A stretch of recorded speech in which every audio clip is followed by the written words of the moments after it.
O fakat var akıyım. Fakat Mevlud Khan'ın da görün ara. Türkmen Sahra'da inçeme mesail var. Biz yazıp koyduk şunu. 60'tan eylek mesail var Türkmen Sahra'da. Şu şeriatı set derse ters tutturan dağıtla var. Kâhı doğsa olurlar diye 60 tane ne mi? Bir de iyi versen şunu. Ya ben iyi vereyim fazla mezaziden. Kime gerek var ben iyi vereyim? Türkmen Sahra'da 60'tan eylek dağıtla var. Efe aşkar şeriatı ters dağıtla var. Ne kadarlar bidgat, ne kadarlar günah, ne kadarlar hurafat. İyinin arasında edilip dursa dağıtları. Ama o dağıtlardan kaytarıyan adam yok yine adam.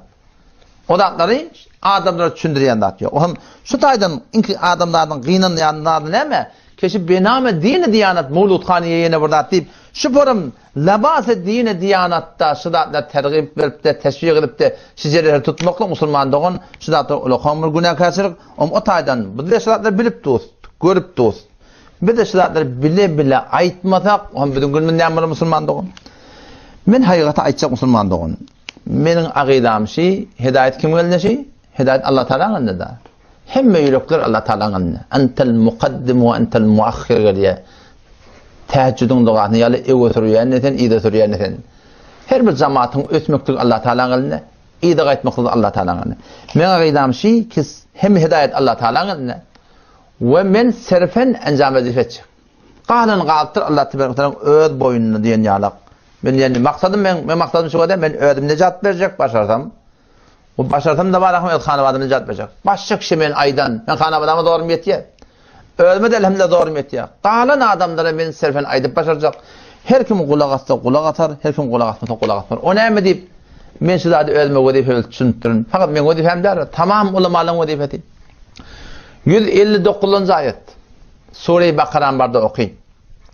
İnnellezîne yektumûne mâ enzelnâ minel beyinâti vel hudâ min ba'di mâ beyyennâhu linnâsi fil kitâb ulâike yel'anuhumullâh ve yel'anuhumul lâ'inûn. Ulamalar hakkında. Ulamalar iki hakkı bilip dolu batırıyarlar. Avrenin orkaya, malının orkaya, canının orkaya, muğyetinin orkaya. Allah Teala şol ulamalar hakkında ettir.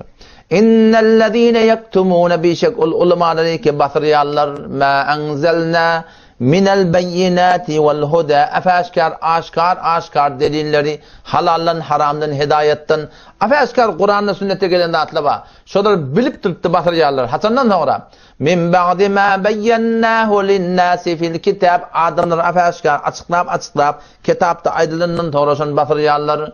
Hakkı bilip tutup batırıyan ulamalar. Ulaike yel'anuhumullah şu ulamalar Allah'ın lanet eden ulamalar diye Huday Teala. Ve yel'anuhumul la'inun ansızının lanet eden ulamalar şöyle diyor. Otum şu daydan şu ayet bir ulamalar şunu düşündürüyor ki ahuna ten namazından peyda yok, ten aradandan peyda yok, ten zikrinden peyda yok, ten Kur'an okumandan peyda yok, ten Kur'an'ın vermenden peyda yok. Vakti ki hakikati bilip durup durduğunda şeriatta ters haram emen eslatları günahlar epeşkar amedip durlar. Tenne malından, canından, buğyetinden korkup da sizlerden aytmadan Huday Teala'nın Kur'an'ı bir de şunu ayt ya ki sizin okuyan namazından peyda yok. Otum şu taydan var Müslüman doğun. Hidayet Allah Teala'nın elinde. Men serfen sizlerden aytmaklıktan olukan maksadım ne mi? Öz vazifemi caman kabalına beni hep aslında encam vermeklik. Qalını qalıptır her kim qavorsa var akım. Şoň ýene men ýydyma adam çocuk köp benim Müslüman olan adam.